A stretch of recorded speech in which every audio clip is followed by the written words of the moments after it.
Halo, saya Hong So Hyun. Eh, oh ya, sebelumnya saya akan menunjukkan beberapa lembar foto. Foto ini menampilkan seorang anak yang terlihat dapat diandalkan. Siapakah dia? Dia terlihat seperti nantinya akan bermimpi menjadi pembalap mobil. Sekarang dia menggenggam sebuah granat. Tampak seperti calon jenderal yang akan bermimpi menjadi tentara. Siapakah dia? Apa kelihatan jelas? Ya benar, anak di dalam foto itu adalah saya sendiri. Sewaktu saya kecil, saya lebih suka main mobil-mobilan dibandingkan rumah-rumahan. Seperti yang terlihat di foto tadi, saya lebih suka menggenggam granat dibanding boneka. Saya dibesarkan seperti anak laki-laki dibandingkan seperti anak perempuan. Sejalan dengan itu, orang tua saya berharap agar nantinya saya bisa masuk ke akademi kepolisian dan menjadi seorang polisi. Jujur saja, saya selalu menuruti perkataan orang tua saya, sehingga saat orang tua saya mengharapkan saya menjadi seorang polisi, saya menjadikannya sebagai cita-cita dan belajar dengan sangat tekun. Dan di saat saya SMA, saya sadar bahwa akademi kepolisian hanyalah untuk mereka yang pandai. Jadi saya menyerah akan mimpi saya untuk masuk akademi kepolisian. Dan tanpa impian khusus, saya masuk ke universitas sesuai dengan nilai saya. Lalu saat itu ayah saya kembali berkata seperti ini. So Hyun, kalau memang masuk akademi kepolisian itu sulit, bagaimana kalau coba ikut seleksi polisi PNS? Setelah saya pikir-pikir lagi, PNS adalah pekerjaan yang stabil dan nantinya bisa menerima dana pensiun. Itu tidak buruk, jadi saya pun mulai menyiapkan diri untuk ikut tes. Saat itu saya benar-benar bekerja keras. Saya bangun jam 6 pagi dan pergi ke tempat les yang lokasinya untuk pulang pergi memakan waktu 3 jam. Saya pergi setiap hari termasuk hari Minggu. Selesai les saya tidak pulang ke rumah, tetapi pergi ke perpustakaan dan belajar hingga pukul 12 malam. Kalau saya menjalani pola hidup ini selama setahun, mungkin saat ini saya pasti sudah menjadi seorang PNS Polri. Tapi sayangnya, ketekunan saya hanya bertahan selama sebulan saja. Sayang sekali. Di saat itu, ibu saya sudah mulai menjalankan bisnis Atomi. Setiap hari beliau berkata seperti ini, So Hyun, berhentilah belajar. Belajar itu hanya untuk orang yang suka belajar.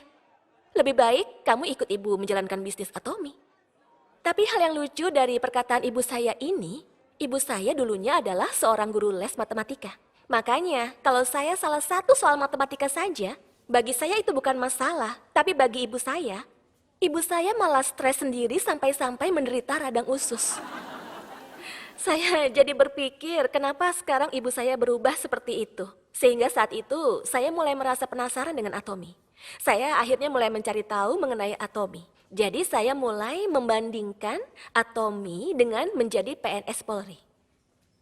Untuk mendapatkan dana pensiun senilai 20 juta dengan menjadi PNS Polri, pertama-tama saya harus lolos seleksi dengan tingkat persaingan sebesar 34:1. Tapi seperti yang sebelumnya saya katakan, ketekunan saya cuma bertahan selama sebulan.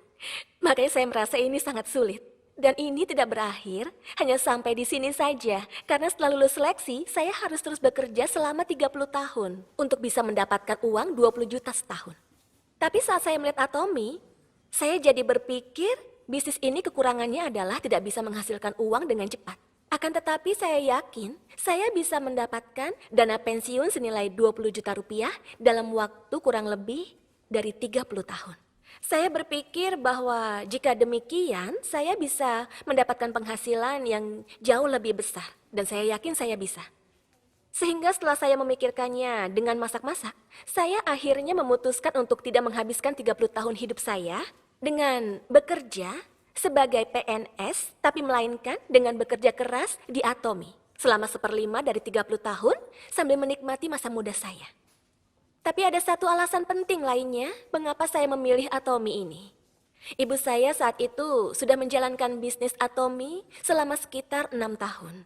Kalau ibu saya bekerja kantoran selama 6 tahun, mungkin saat itu ibu saya bisa menjadi asisten manajer. Akan tetapi, penghasilan yang ibu saya dapatkan dari berbisnis Atomi selama 6 tahun adalah paling sedikit 180 juta per bulan. Oh, Perasaan saya saat itu sama persis seperti foto ini. Apa ini? Luar biasa. Ayo jalankan. Jalankan Atomi ini. Begitulah perasaan saya saat itu. Tapi sampai sejauh ini, saya belum pernah melakukan sesuatu hal sampai akhir. Sehingga kali ini saya bertekad sekeras baja. Apapun yang terjadi pada saya akan menjalankan Atomi sampai akhir. Sehingga saya kemudian berhenti kuliah, menyerah ikut seleksi PNS Polri, dan memulai bisnis Atomi. Setelah 2 tahun 6 bulan saya menjalankan bisnis Atomi ini, saya berhasil meraih penghasilan sebesar kurang lebih 20 juta di Atomi. Tapi hal yang membuat saya lebih bahagia, penghasilan 20 juta ini tidak berhenti sampai di sini saja. Karena pendapatan ini meningkat seiring dengan waktu. Saya memiliki kepuasan tersendiri dalam menjalankan bisnis ini. Saya jadi tidak sabar menantikan bagaimana sosok saya nantinya dalam 1 atau 2 tahun ke depan. Tapi jika saya melihat teman-teman di sekitar saya yang bekerja kantoran, banyak dari mereka merasa stres sambil menyiapkan diri untuk mencari pekerjaan lain. Karena merasa pekerjaannya saat ini tidak memiliki prospek yang bagus dan tidak bisa menjamin masa depan mereka. Beberapa waktu lalu ada sebuah artikel yang menyebutkan bahwa lebih dari 90% pegawai dengan sembunyi-sembunyi mempersiapkan diri untuk pindah kerja. Saya pernah dengar ada orang yang pernah berbicara seperti ini. Impian terbesar seorang pegawai adalah berhenti dari pekerjaannya. Apa pemikiran kalian sama? Kebanyakan orang yang berhenti dari pekerjaannya sebagai pegawai kantoran, mereka memilih untuk menjalankan bisnis sendiri atau menjadi wirausaha. Akan tetapi, saya dari kecil tumbuh dengan melihat ayah saya menjalankan restoran sushi. Makanya saya tahu dengan jelas sulitnya menjalankan usaha sendiri. Meskipun ayah saya tidak beristirahat dan terus bekerja, bahkan di akhir pekan, hari libur maupun di hari raya, sulit untuk bisa menjadi restoran terkenal yang sering kita bicarakan itu. Selain itu, ada juga data yang menunjukkan bahwa di Korea, 9 dari 10 orang yang menjalankan usaha sendiri berakhir bangkrut. Memulai usaha sendiri di era seperti sekarang ini memang sangatlah sulit. Oleh karena itu, hari ini saya ingin memperkenalkan kepada Anda sekalian mengenai Atomi. Perusahaan yang membuat saya bisa bekerja dengan merasakan kepuasan, sekaligus perusahaan yang membesarkan penghasilan yang sangat besar kepada ibu saya. Menurut Anda, apa itu perusahaan Atomi? Apa kalian tahu? Perusahaan distribusi. Jawaban yang berkelas sekali. Kira-kira menurut Anda apa lagi? Pemasaran berjenjang. Sangat mendasar sekali ya. Oh, saya belum pernah dengar. Sepertinya ada juga orang yang berpikir seperti itu. Atomi adalah perusahaan distribusi yang mendistribusikan kebutuhan sehari-hari kita. Mereka yang berusia 20-30-an dan belum menikah mungkin belum mengenal Atomi. Namun kenyataannya banyak orang di sekitar kita yang menggunakan produk Atomi ini. Di antara industri sejenis di Korea, perusahaan Atomi adalah perusahaan yang penjualannya menempati peringkat kedua. Dan di antara perusahaan Korea, penjualannya menempati peringkat pertama. Sejak didirikan pada tahun 2009 hingga sekarang, selama 10 tahun ini, tanpa ragu sedikit pun, penjualannya terus meningkat setiap tahunnya. Dengan penjualan yang terus meningkat seperti ini, tahun lalu, akumulasi penjualan global Atomi mencapai rekor sebesar 12,4 triliun rupiah. Agar Anda bisa lebih membayangkan seberapa besar 12,4 triliun itu, saya mencoba mencari data perusahaan yang penjualannya kurang lebih mencapai angka 12 triliun. Saya yakin mungkin hampir semua orang di Korea sudah pernah mengunjungi Starbucks, sebuah perusahaan kedai kopi yang sangat terkenal. Perusahaan Starbucks di Korea memiliki penjualan yang hampir sama dengan Atomi. Kemudian perusahaan terkenal seperti Mail Dairy, Namyang Dairy, Seoul Milk, mereka juga memiliki penjualan yang hampir setara dengan Atomi. Apakah Anda sekarang bisa memahami betapa besarnya penjualan dari perusahaan Atomi? Baik, dan perusahaan Atomi ini bukan hanya ada di Korea saja, tapi juga sudah berekspansi ke luar negeri. Amerika, Jepang, Kanada, dan negara maju lainnya. Setara beberapa negara di Asia Tenggara seperti Filipina, Malaysia, dan Indonesia. Rusia juga akan menjadi jembatan untuk ekspansi Atomi ke Eropa di masa depan. Per Desember 2020, Atomi sudah tersebar di 18 negara termasuk Korea. Dengan pertumbuhan seperti ini, maka secara nyata nilai ekspornya pun meningkat. Pada hari perdagangan yang dilaksanakan 2019, Atomi meraih penghargaan $100 million Export Toward Award. Penghargaan ini adalah penghargaan yang diberikan oleh Presiden Korea. $100 million merupakan angka yang sangat berarti. Alasan dibalik diadakannya hari perdagangan adalah untuk memperingati hari pada saat total ekspor negara Korea di tahun 1988 mencapai $100 juta atau kurang lebih 1,4 triliun. Akan tetapi perusahaan Atomi ini dalam waktu 1 tahun mencapai nilai ekspor yang sama dengan nilai ekspor yang dicapai pada tahun 1988.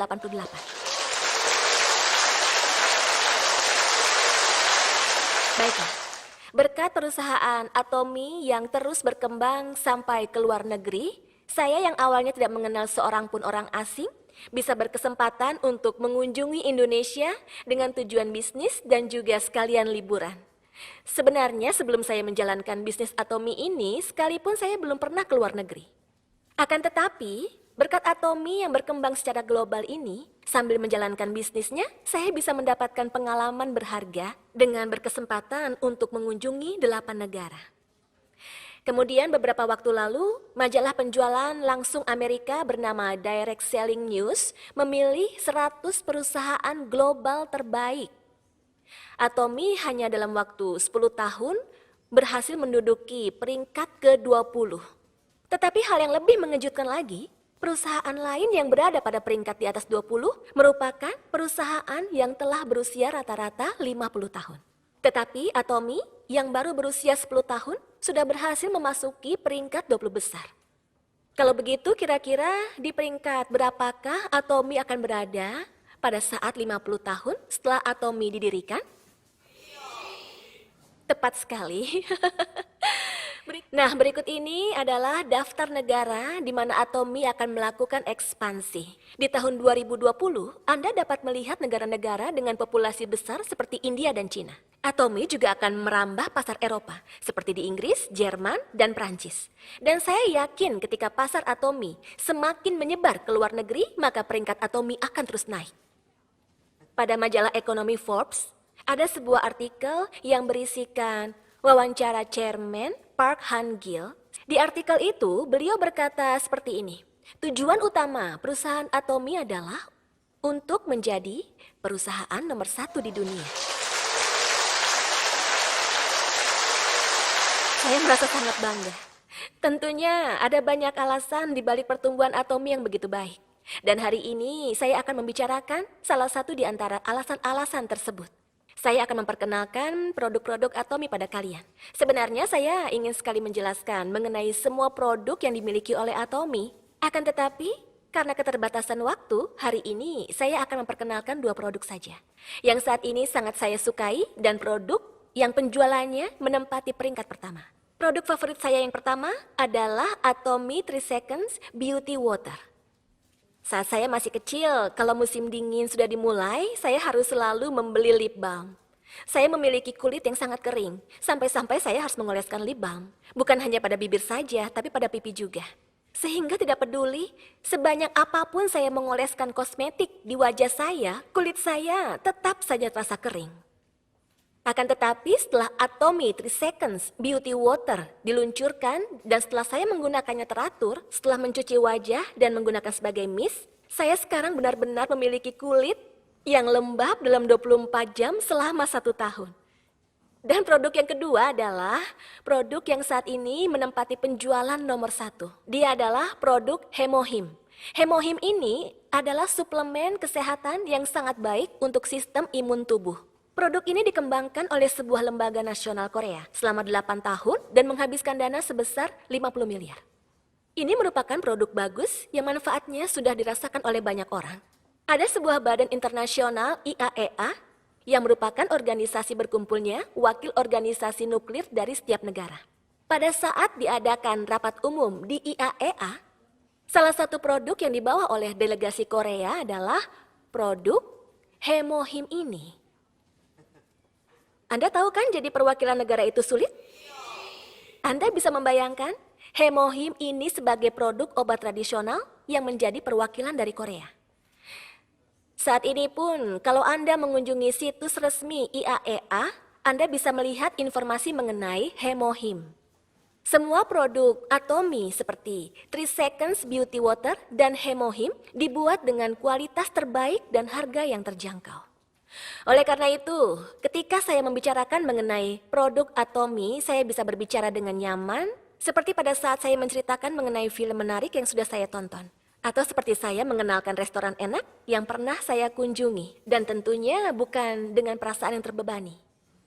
Akan tetapi, agar Atomy dapat mendistribusikan produk yang bagus ini, maka harus ada dukungan mutlak dari produsen produk tersebut.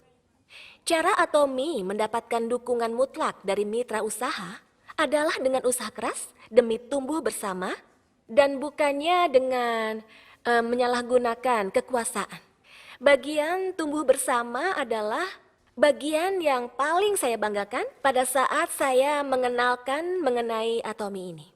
Sebuah contoh singkatnya adalah seperti ini.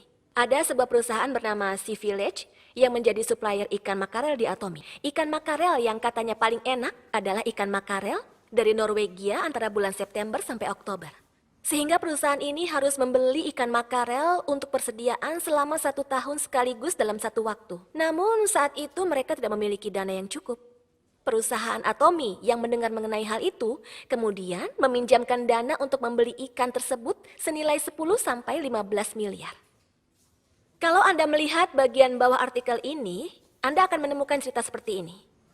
Atomy langsung membayar lunas 1 minggu setelah barang dikirimkan. Kami pikir Atomy akan melakukan seperti ini hanya di awal saja, dan pada akhirnya nanti pembayaran akan terlambat juga.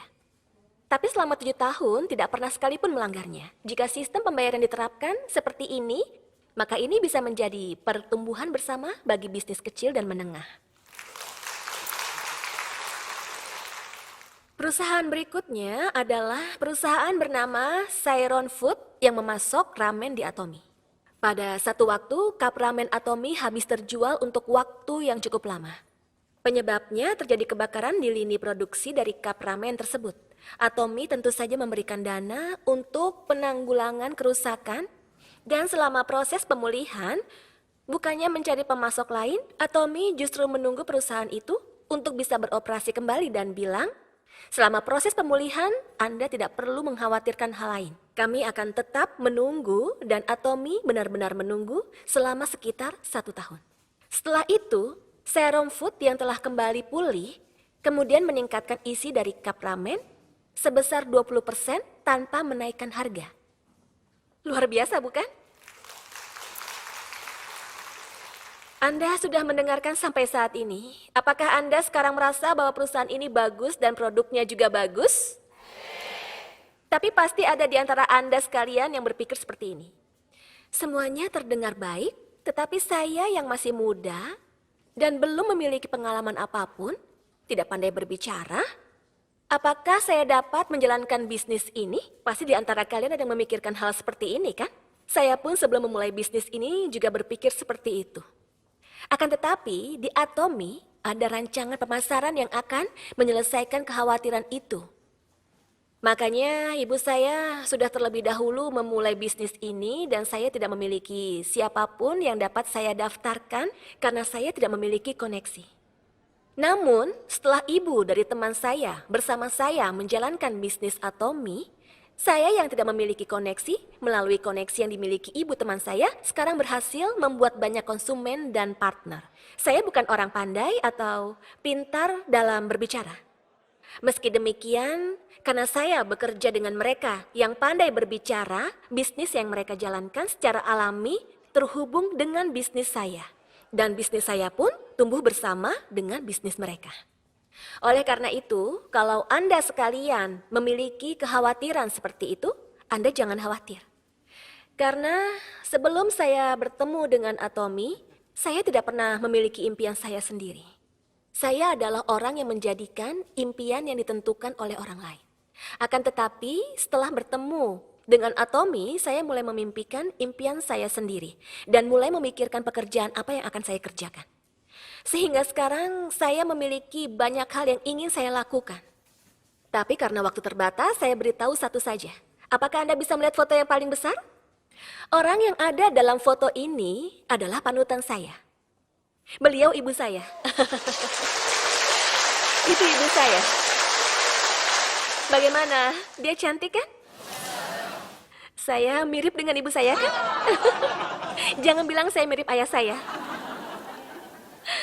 Saya akan menyampaikan hal terakhir. Waktu memang membuat kulit kita menjadi keriput.